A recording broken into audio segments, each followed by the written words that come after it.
The events begin on a moonlit and rainy night. A black sports car makes its way alone through the darkness. A mysterious figure wearing a long coat steps out of it. He reaches his destination where evil is about to bare its fangs. In an abandoned industrial area, two men talk around a fire about a new drug shipment they received as payment instead of money. One of them notices the arrival of a stranger with long white hair standing at a distance from them. The man stops the mysterious person, inquiring about his identity and how he arrived. When he asks him to show an entry invitation, the newcomer surprises him by placing the muzzle of his pistol against his head. He attacks them with speed and strength, leading to the immediate death of one of them. The attacker stands over the body of his victim, mockingly asking if this wasn't invitation enough. The scene shifts to a nightclub where a female DJ is playing music. A vampire appears with red eyes and prominent fangs. He approaches the girl, reproaching her for the calm music and demanding she play something louder. He grabs her violently, explaining that humans are nothing but prey to them. He continues to threaten her while she stands terrified. He tells her that if she doesn't do what he asks, he will unleash his hunger. Suddenly, someone bursts into the place with force. The vampire turns to see what happened. He discovers that his comrades have been killed, realizing there are creatures that even vampires fear. The other vampires look in shock at the bodies of their comrades lying on the floor. The white-haired person appears at the entrance, carrying a huge weapon case, asking them if they enjoyed themselves. It is revealed that these people are known as vampire hunters. One of the vampires wonders about the intruder's identity, while another rushes toward him with sharp claws. But the hunter points his gun at him and kills him instantly, with regret appearing on his face. He directs his speech to the vampire leader, showing his understanding of his desperate situation in searching for his father, Jokyo. However, he blames him for his low standards in allyship with third-rate criminals. He mocks him, wondering what Jokyo would say if he saw this miserable situation. The vampire leader finally recognizes the hunter's identity.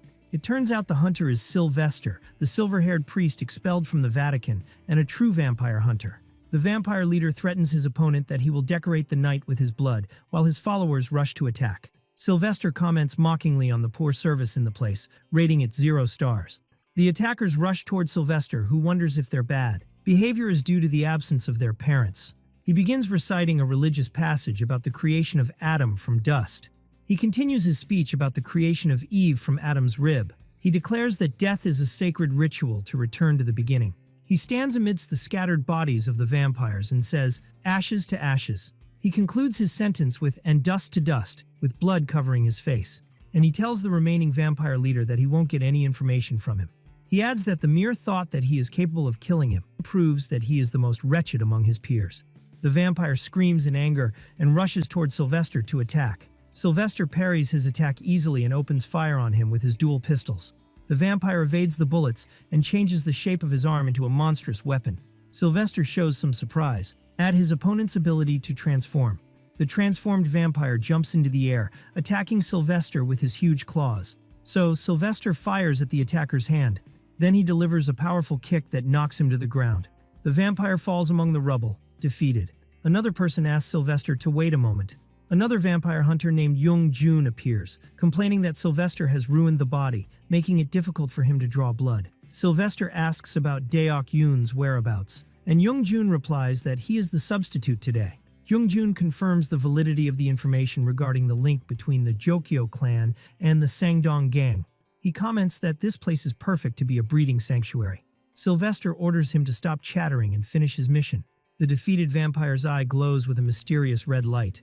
Young-jun notices that the vampire has awakened, so Sylvester raises his weapon again.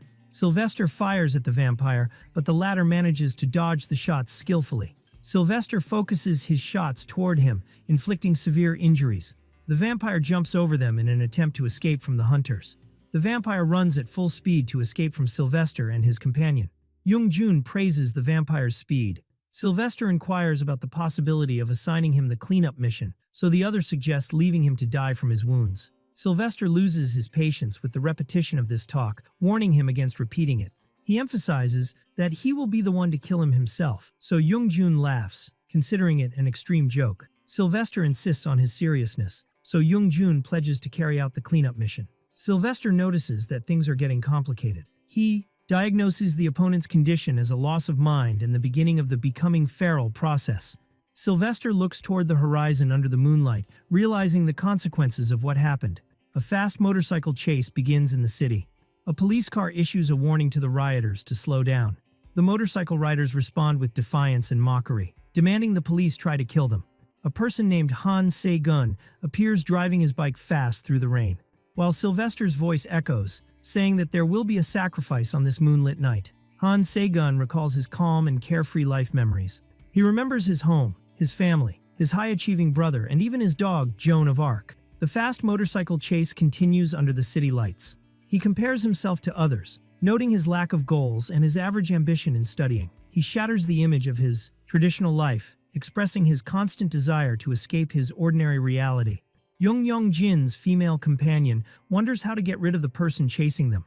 Jung Yong-jin rebukes her and orders her to be quiet, expressing his frustration at his inability to get rid of him. Han Se-gun notices their commitment to the set path, which gives him the advantage. Han Se-gun continues to flee at high speed. His companions scream, calling his name, wondering about his sudden destination. Han Se-gun turns his bike sharply, jumping over the barrier. His companions are struck with amazement and panic at his unexpected move. He continues driving alone away from the usual path. He executes a reckless jump with his bike between buildings. He lands skillfully and continues his way alone. Han Se-gun remembers his feelings at that moment, while his companions ask him about his decision to flee alone. Han Se-gun considers that riding the motorcycle was his only escape. The speed of his bike increases on the road. It was his means of fleeing from a monotonous and stagnant life. He reaches his home late at night. He climbs the stairs, wondering why his dog Joan of Arc is quiet, assuming she is asleep. When he opens the door, a foul smell hits him, preventing him from completing his greeting. His eyes wander in terror as his foot steps into a pool of blood. He stumbles back, realizing that the entrance to the house is drenched in blood. He stands in the dark entrance that reeks of a rotten smell like spoiled fish. He immediately concludes that someone has broken into his house. He grabs a nearby weapon and begins calling for his family members anxiously. The shadow of a huge monster appears on the wall behind him, while he calls out, searching for anyone. A huge monstrous creature attacks him, crashing through glass, pushing him back with force. He recognizes with terror the attacking creature, which turns out to be his pet dog, Joan of Arc, transformed into a monster with glowing red eyes. The transformed dog pins him to the ground, and he struggles to survive. He succeeds in pushing the creature off him and regains his balance, taking a defensive stance. He wonders in shock if this monster is truly his pet dog. The transformed dog jumps toward him again in a fierce attack. He manages to hit the dog hard using the weapon he carries. He looks in despair as he realizes the truth of what happened to his dog. He remembers the image of his gentle dog before the blood-stained weapon falls from his hand. He looks beyond his dog's body to see his parents' bodies lying inside. He breaks down crying, covered in blood. He vomits from the horror of the gruesome scene. He kneels in shock, wondering about the disaster that has befallen his home. He sits before his dog's body and cries bitterly. He realizes that the intruder is still on the second floor. He looks at his current weapon, realizing it might not be enough. He stands up determined to face them, remembering his father's hunting rifle in the office. He finds his older brother wounded in the office, with a hunting rifle beside him. Han Se-gun realizes that his brother has also fallen victim to the attacker. Han Se-gun grabs his brother's shoulder, affected by his death. He apologized to him with all sadness because he wasn't with them, and he blames himself for his delay in arriving to save them. Han Se-gun carries the rifle, vowing revenge against the killers. He notices that the rifle barrel is still warm. He concludes that his brother used it in the fight and wonders why it was left by the assailant. He grips the weapon firmly, determined to kill the assailant. He hides and looks cautiously, realizing he should have understood the truth then. He climbs the stairs carefully while thinking about the situation. He admits the impossibility of thinking rationally in such a shocking situation. His eyes suddenly flash after realizing something important. He hears someone approaching him, walking barefoot on the blood-stained floor. He raises the rifle, aiming it toward the top of the stairs. He sees a blood-stained hand gripping the edge of the stairs, realizing the assailant is not an ordinary being. It turns out that the creature he faces is an existence beyond the scope of common logic. A moment begins where words and thoughts freeze. He feels his mind stop thinking and his feelings freeze completely. He compares his state to the moment of meeting a famous person for the first time, or the moment of hearing a bad joke, or even when seeing a breathtaking natural landscape. He realizes that this state is what he is living now in the face of danger. He raises the rifle and fires at the creature. The monster avoids the shot with total ease and strikes Han Se-gun with force. The latter falls hard on the stairs and rolls to the bottom. He lies on the ground in pain from a dislocated shoulder. He tries to stand up with difficulty. He regrets not fleeing when he had the chance. The monster reveals its true form as the vampire who escaped from Sylvester and his colleague. Han Si-gun blames himself for not thinking of calling the police or seeking help. He admits that in the moment of danger, his mind failed to think of any logical option. He sits wounded on the ground, not understanding why he acted instinctively instead of fleeing. He realizes that his only thought at that moment was to eliminate that monster. The vampire attacks him, so he aims the rifle at him, and he fires while screaming from the danger of the situation. The shot explodes directly into the monster's body, causing a severe injury. The monster approaches him and severs his hand that is holding the weapon. Han Si-gun grabs his severed arm and screams from the intensity of the pain. The monster grabs his head and lifts him upward. Han Si-gun feels despair for failing even to achieve a decent revenge. He remembers his family who were killed while the monster prepares to end his life. Suddenly, a mysterious person fires at the vampire's hand, and it explodes. Han Si-gun falls to the ground while a new character steps onto the scene. The mysterious person mutters that the vampire has finally done it before firing additional bullets at him. The vampire is hit by several shots in his body. Han Si-gun looks at the savior who is fighting the monster. Sylvester appears, cutting the vampire with his sword. He blames the dead monster because he didn't die alone quietly, instead of involving innocent people. Sylvester approaches Han Si-gun after making sure he has completely eliminated the monster, and looks at the injured Han Si-gun lying on the ground. He tells him that there is no one righteous on earth, and that everyone is a sinner. He stands over him and demands that he hold a grudge against him. The rifle appears lying on the blood-stained floor. Sylvester places the blade of his sword on Han Si-gun's neck and asks to ask him one thing. He inquires if the rifle belongs to him. He looks at him and decides that he is too good to be killed this easily. The family photo appears again as a reminder of his previous calm life. A policeman tries to wake Han Si-gun, whose mind is overlapping with memories of the massacre.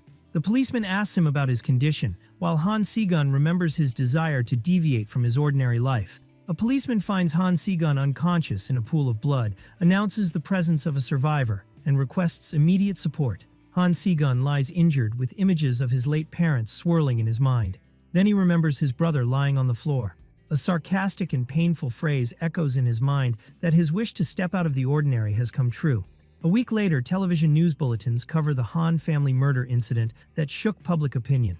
The news coverage focuses on the official narrative, claiming that the family dog is responsible for the tragedy, noting the survival of the second son as the only witness. But the media questions this narrative, hinting that the survivor's role in the incident might be greater than it seems. It is revealed that he was found holding a hunting rifle, with investigators confirming that he indeed fired from it. Speculations begin about the possible motive, pointing to his older brother's academic excellence, which opens the door to suspicions of jealousy leading to the crime. It is mentioned that he was known for his love of riding motorcycles, and although he wasn't a violent person, there was always something unsettling surrounding him. Han Si-gun finds himself surrounded by a barrage of camera flashes and photographers. He regains his awareness that he is seeing this massive number of strange faces for the first time in his life. He faces a large crowd of press demanding clear answers about what happened. Journalists explicitly accuse him of killing his family because of accumulated debts. They continue to pressure him, wondering about the real reason that drove him to commit such a horrific crime. Someone approaches him with a voice recorder, insisting he makes any statement. At that moment, the image of the demonic monster that attacked his home manifests in his memory. An internal voice echoes in his mind, rebuking him, reminding him that he is the one who wished for such a situation, and that he was enjoying riding his bike while his family was being brutally slaughtered. The mocking voice wonders if he even has the right to feel anger in the first place. He shakes his head vigorously, rejecting those painful thoughts. He denies the accusations loudly, then flees from the crowd of eager journalists. He later realizes he was running away from a truth he didn't understand or comprehend. He admits to himself that his memories have become blurred and unclear, or that perhaps he doesn't want to remember the horrific truth. He breaks down crying, admitting his inability to believe that what he went through was actually real. He recalls the moment he woke up in his destroyed home, where he discovered that the monster's body had disappeared without leaving any trace. He remembers the biggest shock when he found that his arm, which was severed during the confrontation, had been mysteriously reattached. He looks at his healthy hand, feeling as if everything that happened that night was just a lie or a horrific dream. He holds his head in pain, as if a hidden force is ordering him to forget everything that happened. He realizes he must erase the memory of his family's death and completely forget the existence of that monster. A blurred image of the vampire hunter Sylvester flashes in his memory, realizing he was there and played a role in hiding the truth. Han Si-gun remains in his empty house, which has become a crime scene, remembering the mysterious person who appeared on the night of the tragedy. He finds himself unable to leave the house, fleeing from the pursuit of the press and people's stares. He wanders the city streets at night, realizing the world around him will never believe his story. But staying at the house wasn't an option, as the place carried the harshest and most painful memories. He finally decides to leave the garage, moving away from the house where he no longer feels safe. He stands beside his motorcycle, feeling completely lost for having no shelter. He finds himself stuck between inside and outside. He is neither able to stay nor comfortable in fleeing. He takes off on his bike, speeding through the darkness of the night. He goes up with his bike to the roof of one of the high-rise buildings overlooking the city lights. He stops suddenly after spotting something that arouses his surprise and shock. He sees Sylvester standing on the roof and confirms it is the same man he saw on that ill-fated night. Sylvester steps toward him calmly and steadily while the other watches him. Han Si-gun stops his bike directly in front of him, in a direct confrontation with the mysterious man. He points his finger at him, confirming that he was the one in his house on the night of the attack. He screams in his face, accusing him of being present at the crime scene on the day of the monster's attack. Sylvester approaches him and orders him to be quiet, describing him as a person who brings annoyance to those around him. Han Si-gun asks him in a state of fear and confusion about his true identity. Then he inquires about the nature of the monster, so Sylvester answers that he should use his imagination, leading the other to guess that he is an exorcist. Sylvester tells him that his guess is close to the truth. Han Si-gun reaches a terrifying conclusion and asks if that monster was a vampire. Sylvester confirms his words, which causes Han Si-gun extreme shock. After that, Sylvester decides to ask him a direct question. He inquires seriously if he has swallowed any of the vampire's blood. Han Si-gun remembers the blood splattering on him, so he panics, wondering if he will turn into a vampire too. Sylvester tells him that this possibility is very likely if he actually swallowed the blood. Han Si-gun believes that the return of his severed arm is proof of his transformation, but Sylvester corrects the information, confirming that he was the one who reattached it. Han Si-gun refuses to believe this talk, so Sylvester asks him if anything he saw that night was logical. Han Si-gun wonders anxiously if there are more vampires. Sylvester tells him that this matter doesn't concern him at all. He directs a clear order to him that his only mission now is to return to his normal life. Han Si-gun rejects the idea of returning to a normal life, shouting that he has already lost everything. He wonders with anger and denunciation how he is supposed to return to a normal life after all he's been through. He rushes into a fit of extreme rage, but Sylvester grabs him by his collar violently. He asks him defiantly about his identity that gives him the right to determine his fate. Sylvester coldly tells him to stop wailing, emphasizing that misfortunes are not exclusive to him alone. Han Si-gun retreats, surprised by the harsh response. He escapes his grip and asks him desperately what he should do then. He screams that he saw the monster that devoured his family with his own eyes, and that it's impossible for him to forget that scene. Sylvester listens to him as he confirms his inability to forget. Han Si-gun announces, while crying bitterly, that he will exterminate all monsters, even if it's at the cost of his life. Sylvester looks at him with glowing blue eyes, appreciating the extent of his determination and persistence. He comments to himself that Han Si-gun is a person who stirs up trouble, making his final decision regarding him. Sylvester takes Han Si-gun to a place that looks like a quiet cafe. A woman behind the counter receives them, calling Sylvester by the name Sylvie. Sylvester asks her not to use that name, and the woman notices the guest accompanying him. Young-jun recognizes Han Si-gun's face. Sylvester asks Young-jun about the mission they were talking about. Young-jun tells him that the target they were chasing has left Korea. Sylvester expresses his extreme annoyance at their failure to catch the target once again. Young-jun asks him why he brought Han Si-gun with them. He comments that the boy seems too weak to be involved in field combat at the current time. Sylvester directs his speech to Han Si-gun, explaining that, since he survived, he must realize the truth. He tells him that fighting monsters is not a mission that ordinary humans can perform. He explains to him that a vampire is capable of crushing human bones in a moment of inattention, or tearing his muscles with complete ease, wondering how to face such power. He reveals the solution to him, which is a special drug called Drug Moon, which humans must take to face vampires. He explains that this drug reduces the feeling of pain and grants its user strength that exceeds natural limits many times over. But he warns that repeated use of it inevitably leads to the destruction of the body and dying alone. He reveals a dangerous secret, which is that the drug is made from vampire blood, and that any mistake in using it might turn its owner into a monster like them. He asks him seriously if he still wishes for revenge that much after knowing all these risks. He places the final choice before him clearly, explaining that once he steps into the world of darkness, there will never be a way back to normal life. Han Se-gun announces that his life has already deviated from reality, then takes a drug moon pill without hesitation. Sylvester stops him immediately, grabbing his arm and wondering who gave him permission to take it now. Another vampire hunter named Song Deok-yoon appears and comments mockingly on the boy's persistence and courage. Sylvester decides to leave Han Se-gun in Deok-yoon's custody, asking him to train him enough to keep him alive. Deok-yoon places his hand on the boy's head, officially welcoming him to the world of the Mad Moon. Sylvester orders one of his men to arrange a boat heading to Mexico immediately, ready to depart. Han Se-gun is surprised by his departure, realizing he won't be his personal trainer. Sylvester turns smiling, commenting on the absurdity of the whole situation. He asks Deok-yoon if he can make the boy useful, and he replies that he will try. Han Se-gun looks with determination, accepting his new fate. Sylvester directs his final words, welcoming Han Se-gun again to the world of the Mad Moon. A year later, luxury cars appear in front of a fancy nightclub called Penya Club. Chun Young-ho, the deputy leader of the Sangdong gang, steps out of it. His men receive him with a bow of respect, calling him by the title Big Brother. Young-ho rebukes them, asking them to call him Senior instead. He reminds them that they have become respectable businessmen running a real company now.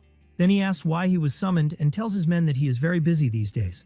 The man looks nervous as he tries to explain the emergency situation. It turns out that the reason for the summons is a lone person standing quietly in the middle of the empty nightclub. Young-ho asks his follower angrily if he summoned him just to deal with one person. He reprimands his men for their inability to manage the place, and they apologize to him in fear. Young-ho wonders if this person is the one who destroyed their hideout, but he remembers that the attacker was a foreigner. Young-ho notices that the intruder looks very young. Then he asks the young man if he has finished his tantrum. Young-ho tells him that he hasn't seen a thug like him before, and that he should use words to solve problems. He demands he leave because they are about to start work. The young man replies mockingly that he is not a thug, and explains that he paid a deposit for goods he didn't receive. Young-ho is surprised at the mention of the word goods, so the young man asks him if he really doesn't know about the matter. The young man reveals that he paid 5 million won in cash to one of his followers, wondering how an executive director like him wouldn't know. Young-ho approaches his follower and inquires about the goods, and the boy tells him that they were firearms of the Dragunov and Tokarev models. Would you like me to translate more chapters or help you draft a script for this summary? The young man adds an AK-47 to the list of weapons he is requesting. Young-ho mockingly wonders if he wants all these weapons for only 5 million won, and rebukes him for his ignorance of their true value. Then he asks the young man if he realizes what he himself is talking about. The young man reveals that he is aware that the Sangdong gang stores and distributes Russian and Chinese weapons. He adds that they inflate their prices excessively above market value. Young-ho decides to end the conversation and orders his men to call the police to turn him in. The young man wonders if calling the police is a wise decision. He threatens him by revealing their biggest secret, that they have started drug trafficking alongside weapons. Young-ho shouts at his men, wondering why they are frozen. Then he issues a clear order to kill the young man and cut him up immediately. He rebukes them again for their hesitation, calling them fools. He repeats his order to turn the young man into pieces. 2 of his men step forward to attack him, and he prepares to fight coldly. The attackers rush toward him. They attack him with their cold weapons simultaneously. Then he delivers a powerful punch toward one of them. He evades another attack and prepares for a counterattack. He knocks the other attacker to the ground with a strong and swift move. He stands victorious over their bodies, leaving the others in shock at his strength. He calmly climbs the stairs toward the gang leader. He faces him directly, and Young-ho asks him fearfully what he wants. He repeats his request, Dragunov, Tokarev, and AK-47, emphasizing that he has already paid for them. The leader agrees reluctantly, but tells him that delivery cannot happen immediately. The young man interrupts him, setting the time, tomorrow at 8 o'clock in the evening. Then he specifies the location at Hyungshin Securities parking lot in Uido and turns to leave. Young-ho curses the young man under his breath while his follower asks if he is all right. The leader slaps his follower to remind him to call him Big Brother instead of Senior. He orders his men to call those men immediately, realizing he has no other choice. The scene shifts to another building in broad daylight. Inside, someone comments on the poor quality of the blood bags being examined, calling them trash. Someone complains to Deok-yoon about the poor quality of the blood samples he brought, considering them trash unfit for turning humans into vampires. He blames the members of the Sangdong gang, who have been spreading chaos recently. He discusses this with a blood merchant named Old Man Ju, accusing him of tampering with the blood testing device, and the other responds angrily. offering for him to look for another seller. Deok-yoon backs down, saying it was just a question. Old Man Ju orders him to stop chattering and take his money. The old man asks about Young Jun, whose family was slaughtered by vampires, inquiring if Deok-yoon has managed to contact him. Deok-yoon is annoyed by the mention of the name, wishing him death and transformation into a vampire. He prepares to leave, and the old man thinks to himself that Deok-yoon is unable to be honest with his feelings. Deok-yoon exits the building. Han Se-gun arrives on his motorcycle, and Deok-yoon greets him. He asks him if he got into a fight before coming, noticing that he avoids looking at him. Han Se-gun inquires about the possibility of joining vampire hunting missions. Deok-yoon rejects his request, emphasizing that his current skills do not qualify him for that, and demands he focus on his training. He warns him against getting involved in trouble with the wrong people for no reason, and the other reassures him that it won't happen. Han Se-gun is about to ask a question. He asks his trainer what to do if killing a human becomes necessary, and he simply answers to kill them. He explains that as long as killing is necessary, there is no room for discussion, although he cannot imagine such a situation. Deok-yoon suddenly realizes that Han Se-gun's question means he is planning something. He suggests he go to the gym for a round of fighting, but the young man firmly refuses. In the specified parking lot, the Sangdong gang members are waiting. One of the transformed gang members grumbles about the necessity of their intervention to catch a little brat. His companion reminds him that they still owe loyalty to the gang leaders despite their transformation into vampires. The first mocks the idea of loyalty, reminding him of last year's massacre where their comrades were killed and they took the blame. Before he can finish his sentence, something pierces the car's windshield. A fire extinguisher hits the car, completely shattering the glass. Then it explodes in the car, while Han Se-gun stands nearby. Two people get out of the car, commenting that those who were killed were just novice vampires. They ask Han Se-gun if he enjoyed his time. They tell him that they do not intend to give him what he came for. Han Se-gun smiles mockingly, saying he didn't expect much from them anyway. Han Se-gun gets on his bike carrying his sword, commenting that not much can be expected from a group of thugs. He smiles coldly, thinking that even if he doesn't get the weapons, he can make a good profit from selling their fangs. In a flashback, Deok-yoon tells Han Se-gun that the vampire who killed his family is likely linked to the Sangdong gang. The young man inquires about the truth of vampires cooperating with gangsters while they train. The two exchange punches in a violent training match. Deok-yoon praises his opponent's impressive performance. He asks him if he knows why Sylvester is called the true vampire hunter. Han Se-gun is surprised by this sudden question. He answers that the reason is that Sylvester killed the true vampire, Jokyo.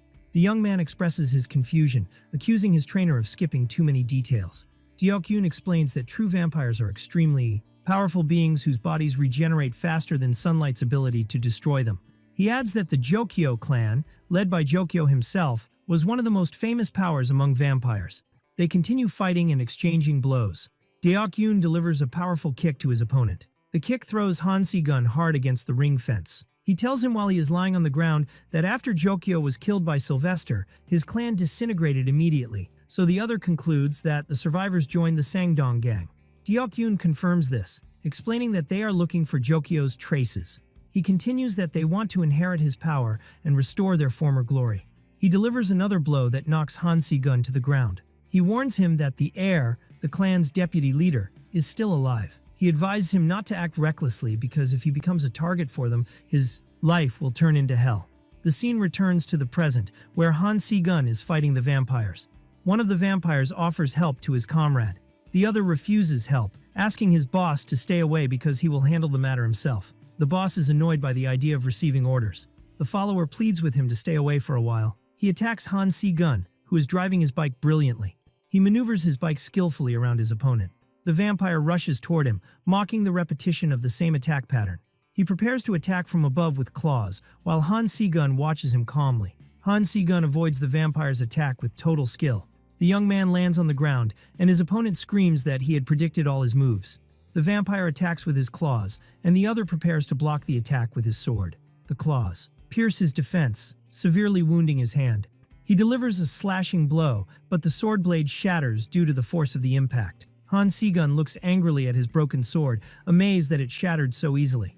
The vampire laughs mockingly, expressing his enjoyment of the fight. But suddenly Han Se-gun pierces the vampire's head with what remains of his sword, and the vampire falls to his knees wounded. He looks up in a state of disbelief. His boss rebukes him, wondering why he didn't stick to the orders to stay in his place. Han Se-gun stands over the defeated vampire, praising his performance. He reminds him that he invested 5 million won in their organization. He wears special combat gloves, explaining that he needs to recover at least this amount to break even. He wonders mockingly if this isn't his right. He delivers a snap punch that explodes the vampire's head. He stands calmly over the body after finishing him off. The boss gets out of the car, commenting with surprise on his opponent's gloves. He concludes that the young man was expecting their arrival and asks him the reason for all this trouble. Han Si-gun holds his broken sword and asks him if he really wants to know why he is there. He points the shattered blade at him, declaring that his goal is his head. He demands he stop the nonsense and attack him immediately. The boss mocks his reaction, then tells him that he has finished analyzing his fighting style. He reminds him that his knife is broken and that he has uncovered the secret of his gloves. Han Si-gun throws the sword piece toward him, but the other manages to block it. The remaining vampire decides that it is time to end the matter, but he is surprised that Han Si-gun has pulled out a pistol and fired toward his head. The vampire looks in shock, wondering when that happened. Then the vampire falls to the ground, a lifeless corpse. Han Si-gun reminds him of his goal again, his head. Then he takes out a tool to draw the vampire's blood, but he is in pain from the wound on his arm. Han Si-gun decides that the matter is unavoidable, so he injects himself with a dose of the drug moon. He screams in extreme pain as the drug's effect spreads through his body. He kneels in pain, enduring the powerful side effects. He leaves the crime scene, which left behind bodies and a destroyed car. He reaches another place where Deok-yoon was waiting for him, who asks him if he has finally come out. He mocks him, wondering if he feels better after that tantrum of his. Han Si-gun inquires about how he tracked him, and the other answers with the presence of a technology called GPS. Deok-yoon expresses his concern, wishing that the young man hasn't changed. Han Si-gun is surprised by his question. He explains that he means his motorcycle, noticing that he drives it recklessly unlike before. He reminds him that he used to treat it like a sacred treasure, and the other remains silent. He replies coldly that this is none of his business. He takes off on his bike, leaving Deok-yoon watching him go. At the gang headquarters, the leader Jung Sang-dong receives news of the killing of 6 of his men. He explodes in anger at Young-ho, and the other apologizes to him. The leader comments with bitter irony that what happened is impressive. He adds that no one could have expected that young man to be a vampire hunter. He admits that the situation has become complicated and that he used to overlook the killing of his gang members previously by hunters.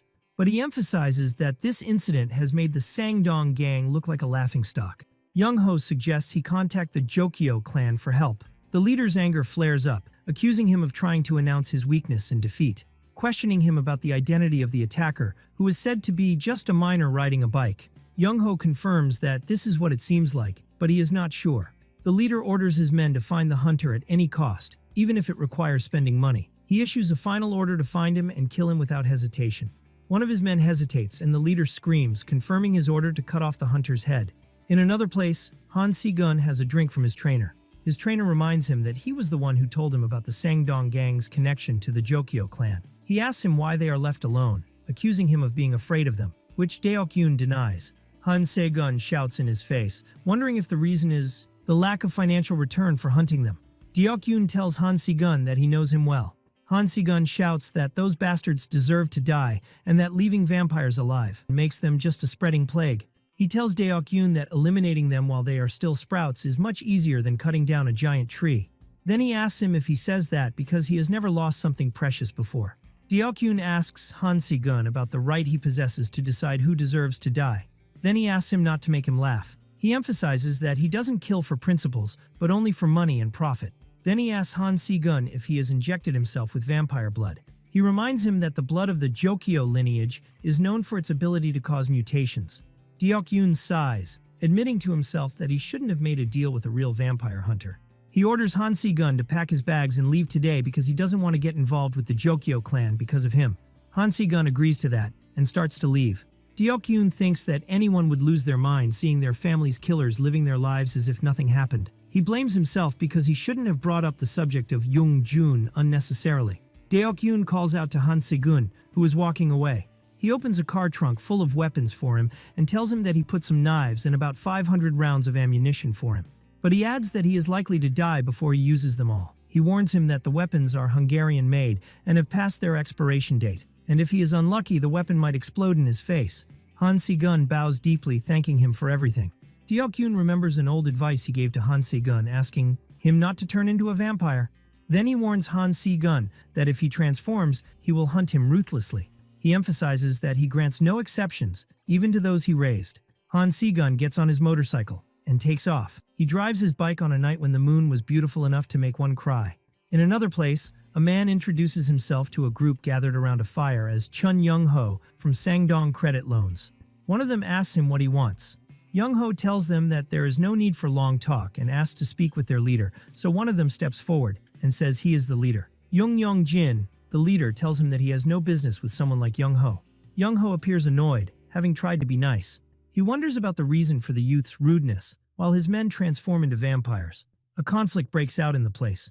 One of the vampires attacks Jin violently and knocks him to the ground. Young-ho asks his assistant not to break the man's arm because he is a biker and needs his handlebars.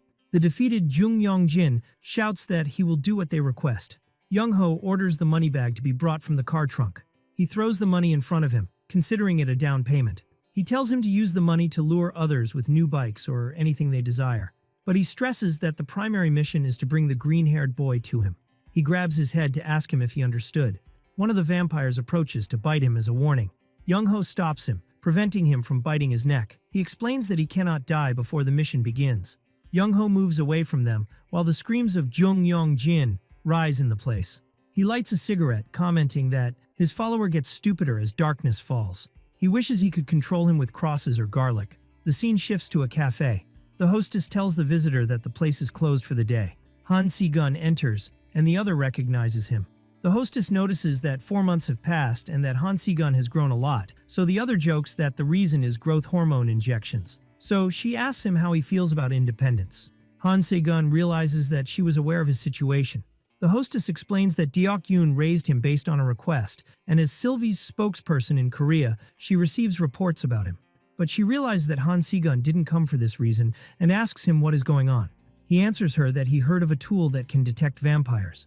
The hostess reveals the tool to him, which is the bloodstone pendulum. She explains that finding vampires with it won't be easy, as it senses them within a range of only 20 meters. Han Si-gun announces that he will buy it immediately, which surprises her. The hostess tells him she won't stop him, but it's better to use his money wisely. She suggests he buy a crossbow equipped with silver bolts, but Han Si-gun answers that he already has weapons. He corrects her information, explaining that she doesn't own a weapon in the true sense. The hostess asks him if Old Man Ju is refusing to sell him the drug moon. Han Si-gun clenches his hand, concluding that the reason is being a minor. The hostess comments that there is no other dealer as trustworthy as Old Man Ju, which means he is a man of principle. Suddenly she remembers something and starts searching, commenting that she only has some items of the VT13 category. She wonders if she should give it to him. She presents him with a dose of the drug, emphasizing that this is a secret between them. Han Si-gun thanks her and reaches out to take it, and the hostess reminds him that cards are not accepted for payment. He leaves the cafe and stands beside his motorcycle outside. He recalls in his memory Sylvester's question about whether he had swallowed vampire blood. Then he remembers his harsh words to stop wailing, as misfortunes are not exclusive to him alone. Sylvester's voice echoes in his mind, welcoming him to the world of the Mad Moon. Han Si-gun wonders if a year has passed already, and if Sylvester will return to Korea at all. Suddenly someone calls his name. He discovers it is the old motorcycle gang led by Jin, who expresses his surprise at finally finding him. They surround him, commenting on the big change that has occurred to him over a year, and ask him about his new hair color. A girl from the group approaches him, noticing that he has become taller, and asks him if he remembers her. He answers coldly, wondering who she is, and everyone laughs at his blunt way that hasn't changed. Jin gets angry, saying that whenever he thinks about it, his rage increases. He approaches him threateningly, telling him that he has suffered a lot in searching for him, and suddenly Han Si-gun calls the name Jin in a sharp tone. Han Si-gun's eyes glow as he asks him coldly if he wants to die. The gang members retreat in amazement, while the bloodstone pendulum around his neck reacts. He wonders to himself, how can a vampire be present while the sun is still shining? He realizes that beings who can move powerfully under sunlight can only be true vampires, masters of their kind. He notices a bloodstain on Jin's jacket. He thinks of the possibility that he was bitten, and with the necklace. Reacting, he concludes that he must be in the process of turning into a vampire. He asks them calmly, "Are you from the Sangdong gang?" Jin comments that it's good that Han Si-gun recognized them, which reduces questions. Han Si-gun asks him how much they are paying, and he answers that they will get 2 million won for identifying his location, and 8 million if they catch him. He adds that he is telling him in advance that they do not intend to settle for a small share. Han Se-gun thinks to himself that he would like to kill them now, but there are many eyes watching. He mocks them, wondering if an 8 million won amount is considered a lot for this number of people, and calls them beggars. Jung Yong-jin gets angry at his insult, so Han Se-gun challenges him, saying that if he wants to maintain his pride as a biker, then he must fight as a biker, not as a bandit. Everyone prepares for the race. The bikes take off in the street. One of the gang members announces that the race is a cannonball type, a long race without rules, and the finish line is the entrance to the Gyeongin Expressway. Jung Yong-jin comments that it's been a long time since they raced together and that Han Se-gun should have acted more nicely. He adds that if he were nicer, they might be sharing a can of beer now. Han Se-gun asks him to take a good look at the sunset now, because it will be the last time he sees it in his life. Jung Yong-jin curses him angrily. Then the race begins. The bikes race at extreme speed on the highway. One overtakes the other recklessly. They maneuver between cars. Jung Yong-jin mocks Han Se-gun, wondering if he hasn't ridden his bike for a year so he's become this slow. Han Se-gun thinks to himself that the feral process is progressing in his opponent, but he is still human.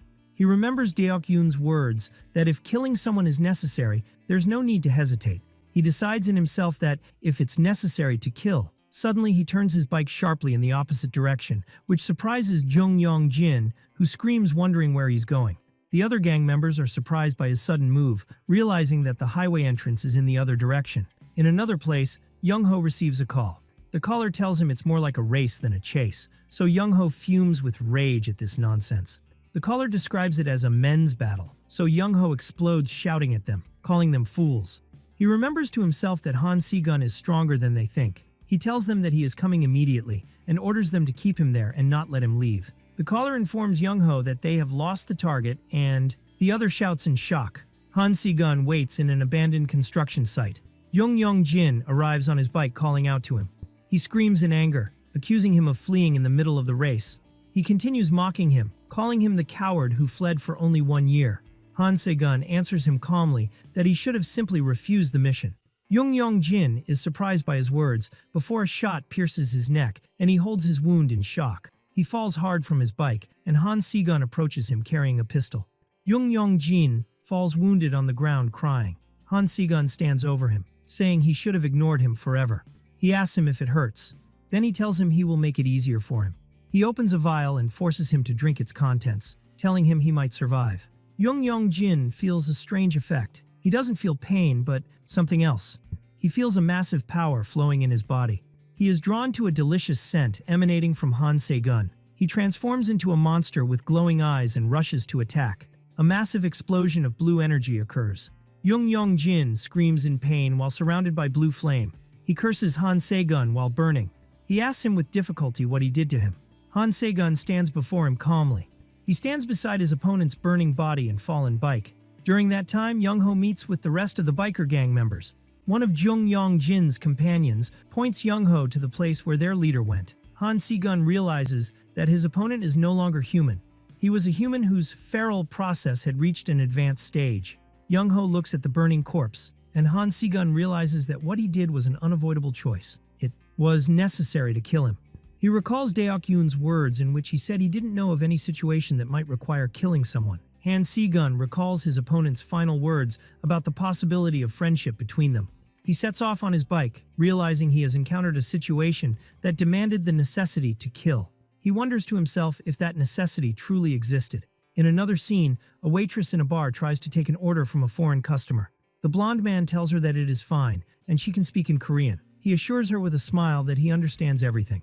So she asks him what she can offer him, and he requests champagne. Suddenly, a young boy named Bill rushes in, calling him Sir. He tells him that a girl entered the place and suddenly collapsed, while a girl is shown lying on the sidewalk next to a red sports car. The master issues an order to Bill, while the collapsed girl appears wearing hospital clothes.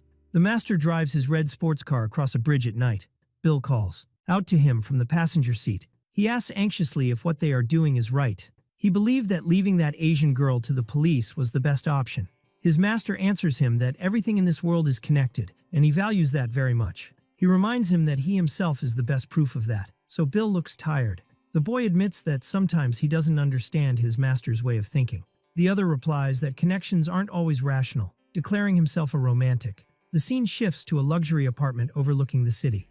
Bill tells his master that he returned the girl to Yonsei Medical Center as ordered, so the other comments that he should visit her soon. Bill inquires why he is so interested in the girl. The master replies again that he is a romantic. Bill replies sharply that running away from work is nothing like romance, and he demands he finish his work first before searching for romance. The master thinks that buying flowers might be a good idea. He asks Bill if he has looked into the matter, and the boy says yes. He tells him that the girl's name is Yoon Mi-hee, and that she appeared in the news recently for being assaulted by her peers. The master comments that she wasn't an ordinary girl as he expected. A news report appears on a phone regarding the involvement of 6 female students in an assault case. Bill completes the report, explaining that 6 students were investigated, including a girl from H High School, without being detained.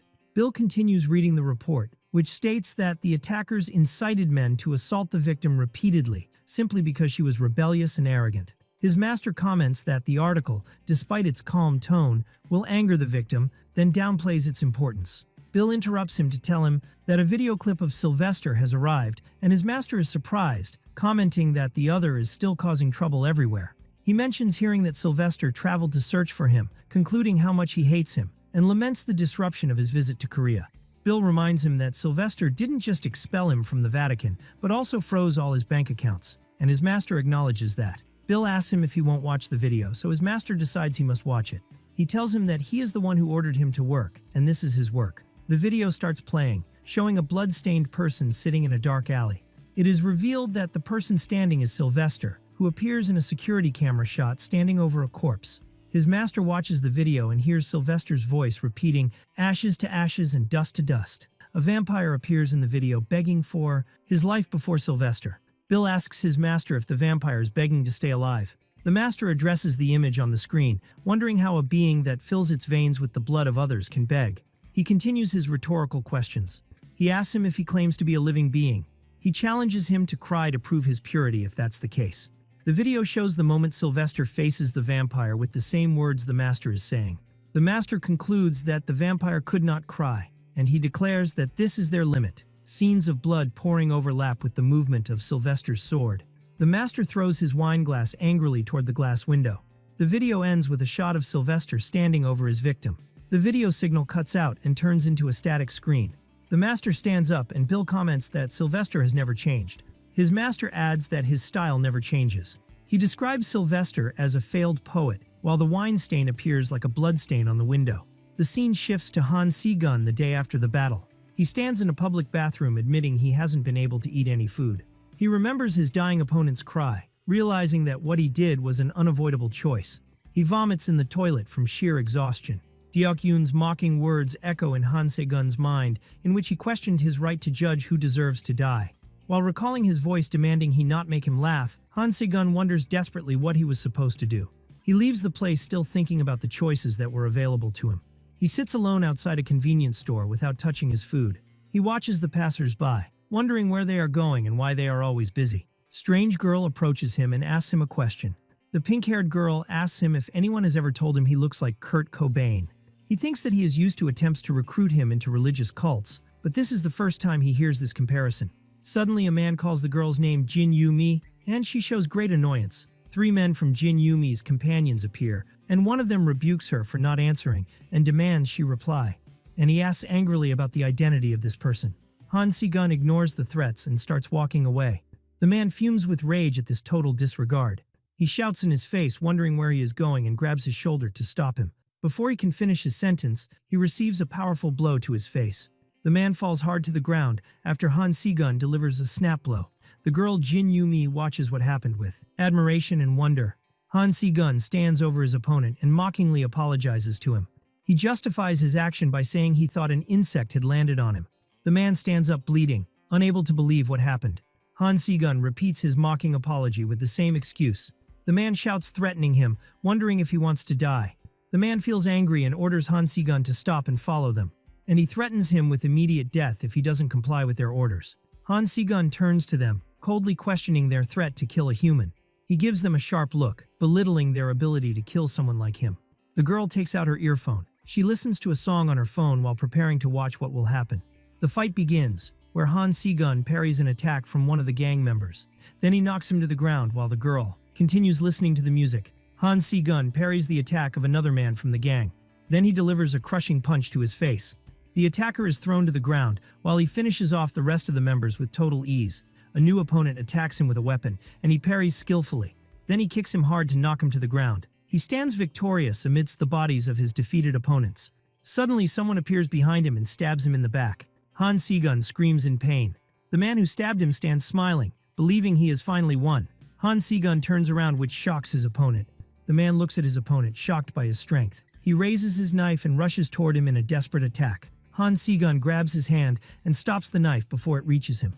Then he twists his head and raises his knife over the man's neck. The man looks in extreme shock, while Han Si-gun places the knife near him. Han Si-gun demands he try harder. He reminds him of his previous threat to kill someone and urges him to exert more effort. He kicks his head and continues his challenge to actually try to kill him. Jin Yu-mi watches the scene from afar as he shouts in the face of his defeated opponent. He stands over him, challenging him and denouncing his weakness in his attempt to kill. Jin Yu-mi watches him with a fascinated and admiring look. Han Si-gun turns away from his opponents, with blood traces on his back. He and the girl exchange a silent look. Suddenly he staggers and loses consciousness due to his injury. He falls to the ground amidst the bodies, while the girl watches him from the stairs.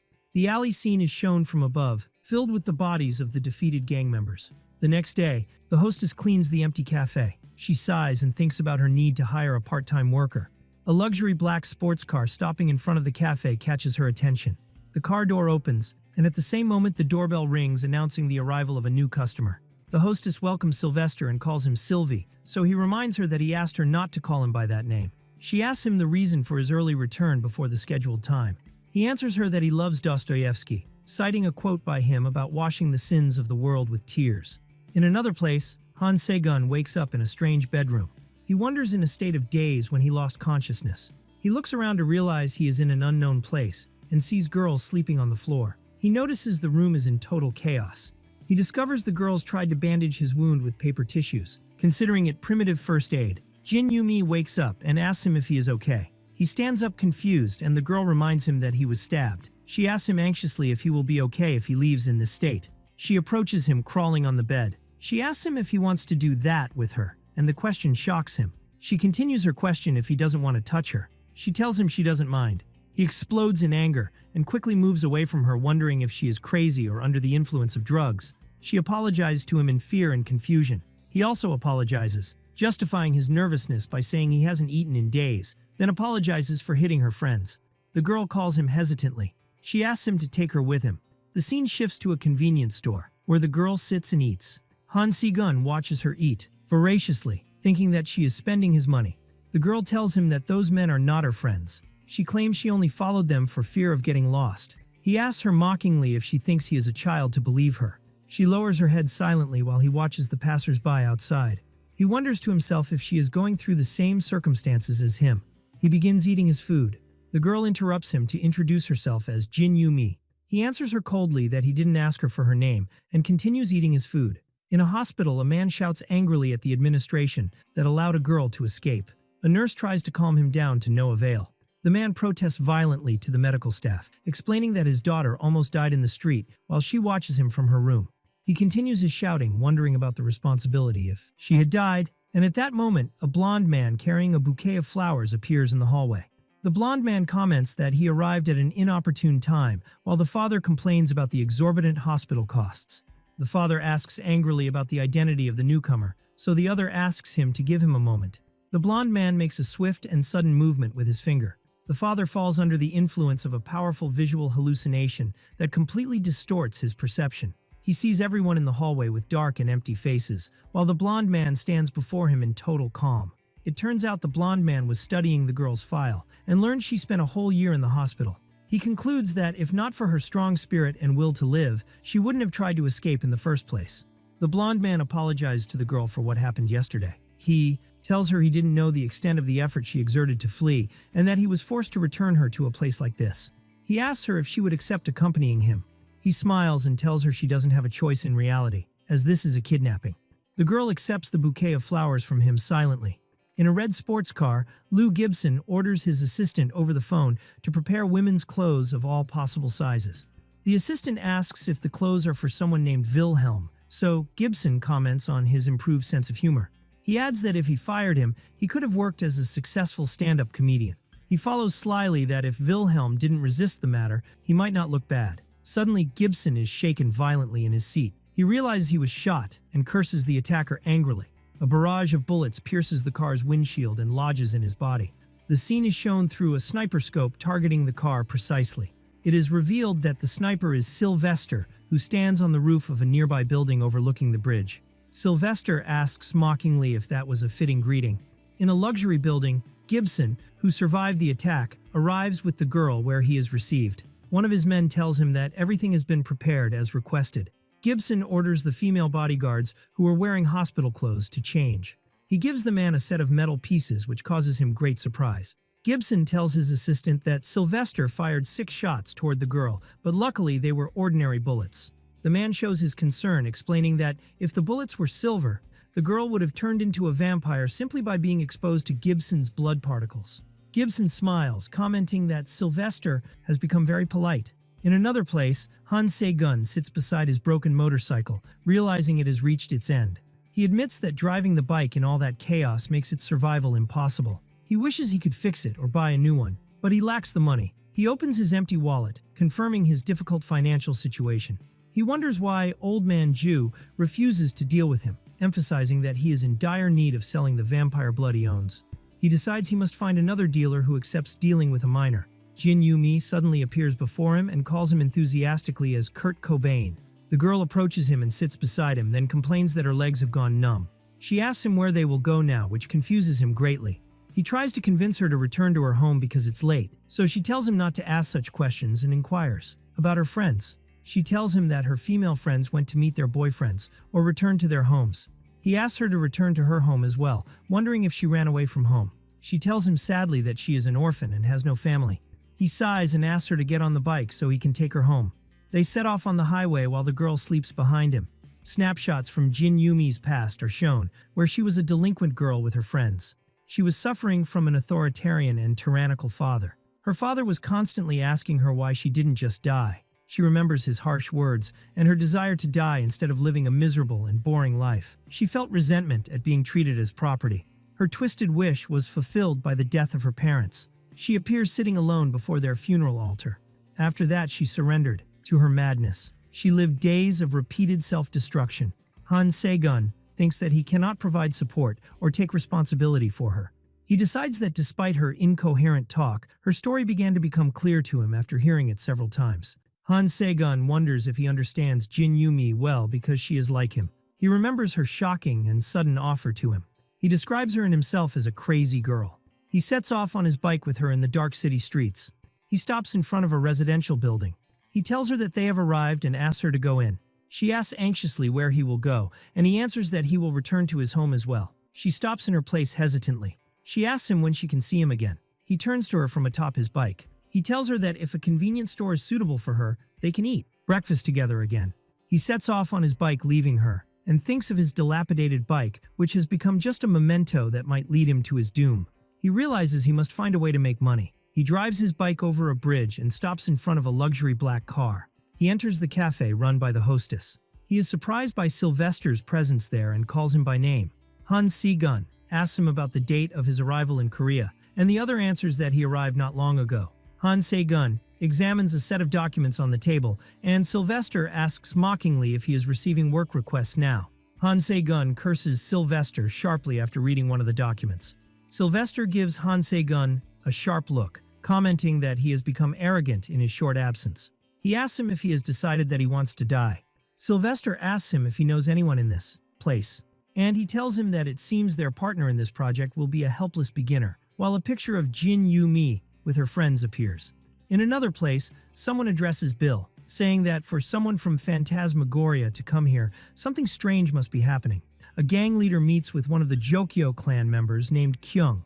Bill, Gibson's assistant, appears carrying a bag, commenting to the gang leader that he looks decent for a human. Kyung speaks mockingly about Bill, and the latter replies that they are the ones who must know their limits. He adds sharply that they no longer have arms to be hugged with, and his eyes glow with a threatening blue color. One of the vampires shouts angrily, justifying their defeat by the intervention of the true vampire hunter, but Kyung silences him. Kyung tells Bill that the conversation has gone off track and demands he state his request and then leave. Bill throws the money bag toward them. Kyung reminds him that their master's killer is a true hunter, considering this mission an insult to them. Kyung comments mockingly that the offered amount is not enough to face a fighter of this level. Bill explains that the money is not for help with revenge. Kyung inquires about the reason for his coming, especially with the absence of any of the high leaders in Korea.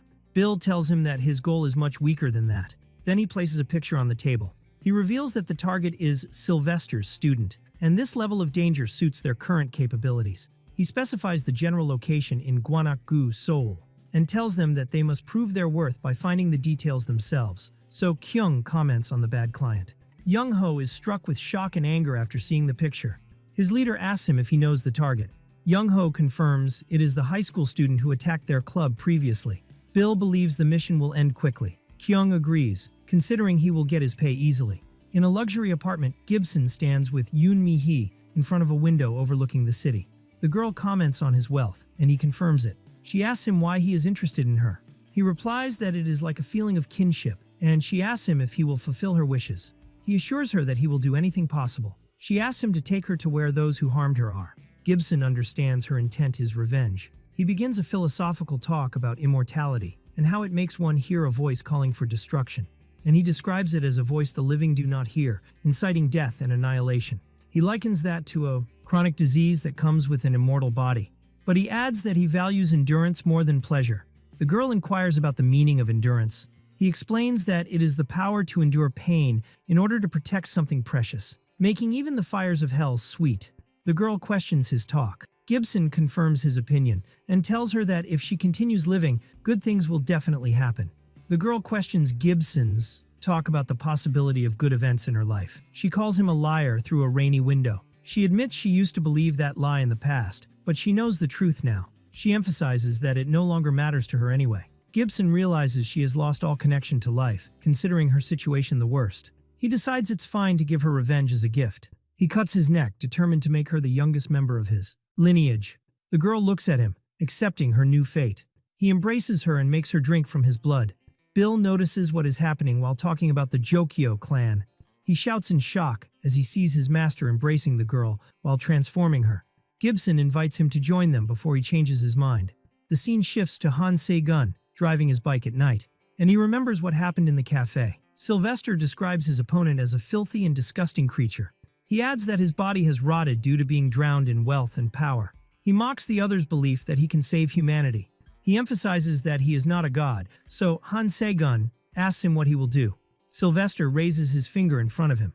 Then he mimics the shape of a pistol and makes a bang sound, announcing his intent to kill. Han Se-gun moves away from him in silence. Sylvester calls his name and throws him something. Han Se-gun catches a drug moon pill. Sylvester tells him that he has become a target of the hatred of the woman that the Vampire King took to himself. He demands he choose wisely, and asks him not to be a fool in his decision. Han Se-gun takes off on his bike and activates a device emitting a blue light. The device glows red on his chest. A bat with red eyes appears, and he wonders about its nature. He keeps watching the bat flying over him, but he doesn't notice there is a bigger danger coming toward him. He is surprised by the appearance of a huge monster attacking him from in front on the road. One of the attackers appears in the form of a massive bear-like monster, baring its fangs with glowing eyes. Han Se-gun miraculously manages to dodge the attack. A new female vampire appears behind him, looking at him with interest. She wonders if he is the person their master mentioned. Her huge companion confirms her words. He stands surrounded on the road, facing his new opponents. Han Se-gun faces the vampires with his motorcycle. The female vampire is surprised by his possession of a firearm, noting that its possession is illegal in Korea. He raises his bike in an acrobatic move to attack her using the wheels of his motorcycle. But the woman manages to block the attack with her bare hands with total ease. So Han Se-gun fires at her while on his bike. The woman uses her strength to throw the motorcycle away. Han Se-gun falls from his bike. The female vampire notices that her face has been injured while he gets up from the ground. She comments that the boy possesses good skill. Her companion mockingly replies that she is the one who lacks skill, while the other prepares for the confrontation. Han Se-gun stands armed with 2 pistols, assessing the number of shots he has left. He realizes that even if he empties all his ammunition, he might not be able to win. The female vampire begins to transform as thorny appendages grow from her body. She mockingly asks him if she should compensate for the blood she shed. Han Se-gun rushes toward them in despair, screaming in their faces to get out of his way. He raises his two pistols toward them and offers a mocking salute to the moon. In a fast combat scene, Han Se-gun fires at a vampire. The latter declares that silver bullets are not enough to kill him. She confirms to him that this is not enough at all and directs multiple attacks at him. Han Se-gun dodges the attacks easily. Han Se-gun moves quickly, bypassing them, but he is surrounded by vampires. One of them approaches him and asks about his destination. Then Han Se-gun directs a powerful punch at him, but the other manages to avoid it easily. Han Se-gun fires accurately while surrounded, but the female vampire manages to strip him of his pistol with a swift move, so he points his other pistol toward her. Then he fires toward her head, but the shot does not hit her. Thorny appendages wrap around his arm, and he is surprised by the speed of her reaction. He screams in pain while struggling to free himself and directs a punch with all his strength toward her. The female vampire throws him to the ground with force. He falls to the ground wounded, and the female vampire watches him as he points his pistol at her. She asks him how long he will continue to resist. She uses her thorny weapon to bind him further, emphasizing that his attempts will be of no use. He is lifted into the air and then thrown forcefully to the ground. He lies defeated on the wet road, while his two opponents watch him. The female vampire shows her annoyance at the situation. Meanwhile, Han Se-gun remembers Jin Yumi and his happy moments with her. She is smiling happily and calmly. The scene returns to Han Se-gun, lying on the ground, struggling to stand up. The vampire pulls him by his foot across the road. The female vampire approaches him and prepares to taste his blood. Suddenly, she is hit by a bullet in her head and explodes in a barrage of blood. Her companion screams, wondering about the identity of the attacker. Deok-yoon appears from among the trees, denouncing Han Se-gun's recklessness in facing vampires without using the drug moon. He rebukes him angrily, wondering if this is what he taught him. The transformed vampire attacks Deok-yoon with his thorny arms. Deok-yoon dodges the attack brilliantly and carves his way through the arms with his sword. He rushes toward the vampire in a direct attack. Deok-yoon hits him with his weapon, causing a massive explosion. The vampire is thrown to the ground after the violent collision. He groans from the powerful blow, then gets up and flees into the forest. Deok-yoon stands victorious over the body of the female vampire. Then he turns to Han Se-gun, declaring that he will eliminate the fleeing monster. Deok-yoon orders Han Se-gun to hurry in drawing blood and then guard the target. Han Se-gun watches him as he runs after the vampire. Han Se-gun draws the blood, noting that its texture is completely different from the blood of ordinary vampires, and wonders if the reason is her belonging to a true lineage. He realizes that this is the reason for her massive strength. In another place, Han Se-gun arrives at an alley and finds scattered bodies. He sees someone severely injured. He remembers what happened to his family at the hands of the vampire. Han Se-gun confirms that he has his own weapons. He takes a drug moon pill, declaring that he is also trained. He is surrounded by an aura of colored energy, and his eyes glow. He assures himself that the situation is different this time. He is in pain as he resists the effect of the drug. He walks in a street flooded with water and neon lights. He reaches his destination and finds other bodies. He faces his opponent with glowing eyes, and despite everything, he thinks that he was hoping she wouldn't die. Scenes of the blood-stained girl's body are shown. In a messy room, an intact girl stands while Han Se-gun stands before the body of Jin Yumi as she lies on the bed. Then he drops his sword from his hands. He repeats Sylvester's words about death as a sacred ritual to return to the source. He remembers that perhaps he knew the truth from the beginning, and that things would end this way. He fires at the girl while repeating ashes to ashes and dust to dust. In another scene, Sylvester arrives and eliminates a vampire with swift strikes. He cuts his body completely. Deok-yoon complains that Sylvester has destroyed the body again, making it difficult for him to draw a blood sample. Sylvester orders him to bring the boy immediately. He explains that there are many eyes watching them, so Deok-yoon asks him if there is another danger besides ghosts. Deok-yoon wonders anxiously if Tetra Anax is the coming danger. Suddenly they notice a massive explosion behind them. Deok-yoon arrives in his car at a flaming site amidst heavy rainfall. He asks Han Se-gun about his condition, who stands exhausted in a pool of blood while holding a bag. Han Se-gun asks him for a ride, his blue eyes still glowing. Ambulances and fire trucks arrive at the hospital, where total chaos and vampire attacks prevail. Firefighters storm the burning place in an attempt to save what can be saved. From the roof of a nearby building, Sylvester watches the tragic scene of the burning city. A group of cats and birds gather around him, so he asks one of them to disclose what it has. The cat spits empty bullet casings at his feet as a coded message. The The scene shifts to the facade of a luxury place called Arjuna, where an expensive sports car stops. Inside, Sylvester sits in a direct confrontation with the vampire Lou Gibson, who rebukes him for storming the place in this way. Sylvester inquires about the reason for Gibson's personal arrival after spending a long time avoiding him. Gibson mocks him, suggesting he bother another, true vampire instead of him.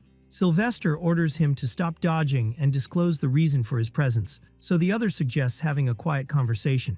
Gibson coldly reminds him that they have infinite time at their disposal. Sylvester replies with contempt, describing him as a rat that steals human time to stay alive, emphasizing that he doesn't have the patience for that.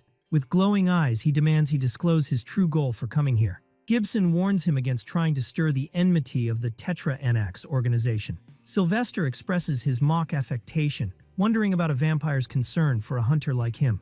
Gibson corrects his information, explaining that what he said was a warning, not concern. Sylvester defiantly wonders what will happen if he refuses to play nice. He places his pistol on the table, inquiring if his opponent is looking for a fight. He declares his full readiness to end this matter immediately. Gibson tells him that their situation is different now from the days of brutality, which was the only law.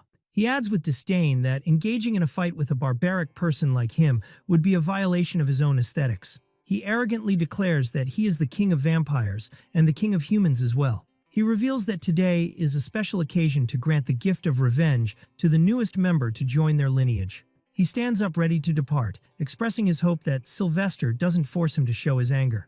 He tells him that after clarifying the matter he was interested in, he will leave now. He comments with deadly coldness that the coffee was good. Sylvester looks at an empty bullet casing and mockingly thinks that he sent Deok Yoon with Han Se-gun out of concern, describing this behavior as pathetic. Deok Yoon and Han Se-gun, who is carrying a blood bag, arrive, and Sylvester blames himself for charging a boy who doesn't even recover bullet casings. Han Se-gun sits on a seat while in a state of shock, so Sylvester comments that it seems he was unable to achieve what he wanted in the end. Han Se-gun calls him, and Sylvester looks at him with surprise. The boy asks him desperately if he looks like Kurt Cobain. Han Se-gun bursts into hysterical laughter, so Sylvester tells him that his mind has malfunctioned and that he is raving nonsense. The young man continues his breakdown, holding his head while laughing and crying at the same time. He sits collapsed on the seat under the rain, covering his face with his hands in total despair. The scene shows the three of them standing together under the rain. In a dark alley, the scene shows a man examining something above him. A huge monster appears before him, and the man screams in terror. In front of a store, two workers complain about the amount of work their boss assigns to them, despite the lack of customers. A third man defends the manager, reminding his colleague that he pays his salary, while the other mocks the idea of reporting him. The third man stops suddenly after hearing a strange sound. He looks at a dark alley, wondering about the source of the sound, only to see a massive creature devouring something amidst the trash. The men wonder in panic about the identity of that thing, ruling out it being a beggar because of its massive size. They realize that the creature is eating something and wonder about the nature of its prey. Panic strikes them, and they think about how to act and whether they can face it. The monster takes an offensive stance, revealing its full form and its glowing red eyes. One of them prepares to use his phone while asking if what he sees is a monster before the creature rushes toward them. The monster attacks the man who is carrying his phone with speed and massive strength. They stand frozen in fear while the monster approaches them. One of them notices that the monster seems to have increased in size, while its eyes shine with an evil red light. The monster recalls its memories, confirming it was a human at one time. It remembers that one day, for no apparent reason, it felt a horrific thirst and hunger. Since that day, its memory as a human began to fade while hunger controlled it. Before it could resist, it lost its mind, and when it woke up again, it had transformed into a skeleton-like creature with red eyes. It found itself having devoured countless corpses, but its hunger never stopped. The monster wonders to itself in amazement, is human truly this delicious? The scene shifts to a quiet park at night, where a man was doing some exercises. A strange, monstrous creature attacks the man in a night park, and the other screams in shock. The creature jumps into the air under the crescent moonlight, pouncing on the man. The red-eyed creature rushes with extreme speed, leaving the man behind. An unbridled desire for predation controls the creature while the word hungry echoes in its mind without stopping. In one of the buildings, a man turns on his phone camera to film what is happening outside. The skeleton-like creature's face appears, its red eye glowing in the darkness. The creature launches a brutal attack, tearing the bodies of its victims in the park. The creature emits a loud scream announcing its extreme hunger.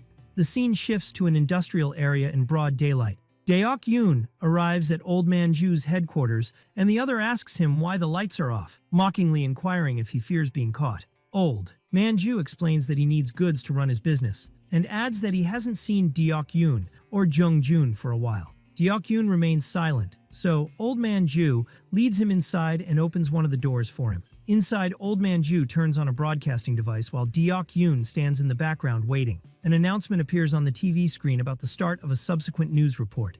The report reveals the occurrence of random murders in a park in Gangseo-gu, and Deok-yoon asks the other to hand him the bag. He adds that the perpetrator is an unidentified creature, and that a citizen reported a monster that came out of a manhole cover and attacked people. The police believe the crime was committed by a drunk person or someone holding a grudge against society. But witnesses who were at the scene reject this narrative, emphasizing that the attacker was not human. And they confirm through blurred images that the attacker cannot be human. Someone wonders about the type of alcohol that drives a person to split another human into two halves. Deok-yoon concludes in shock that the attacker is feral. He thinks about the only implicitly agreed upon rule between hunters and vampires, which is to stay in the shadows. He emphasizes that their work must never appear in public, but this rule has been completely shattered now. Old Man Ju expects that other vampires who wish to handle the situation themselves will start appearing, as well as hunters who are looking for an opportunity to achieve financial gains will also flock. Deok-yoon concludes that the situation will turn into total chaos soon. In the park cordoned off by the police, the monster continues its attack, brutally tearing another victim. Then someone directs a sudden attack toward him. The monster feels extreme rage at this sudden attack. Two men approach him in the park, complaining about the noise, while the monster watches them, ready to pounce. Two men appear, one named Kyung, and they warn the monster against waking everyone with its screaming. They approach the monster lurking in the quiet park under the moonlight. The other man orders Kyung to move, and he transforms into a vampire with sharp claws. Young-ho stands near the monster, asking it to approach him. The feral monster pounces on him, and a violent battle begins between them. Young-ho uses his thorns to cut the monster. The monster screams in pain from its injury. Then Young-ho directs another blow toward the monster's face, but the monster manages to block the attack easily and direct a counterpunch toward him. Kyung intervenes in the fight and directs a kick that hits the monster's face. He causes a massive explosion that eliminates the monster completely. The monster falls to the ground, and Young-ho blames his companion for helping him, claiming he could have handled the matter alone. The other warns him that this is not a game and demands he doesn't lose his focus. He reminds him that these are the moments when people allow their opponents to flee, so Young-ho asks him not to be pessimistic. He emphasizes that that won't happen, but at that moment, the monster that survived the attack pounces on them. Kyung looks in shock at Young-ho as he falls to the ground. The monster pulls out a firearm and fires at Kyung, and the other moves to escape quickly. The man hides angrily, describing the monster as a crazy bastard, while police cars approach. He looks at the colored police lights that fill the place. He screams in extreme rage while transforming into a monstrous form. He threatens the monster that he will kill it with his hands.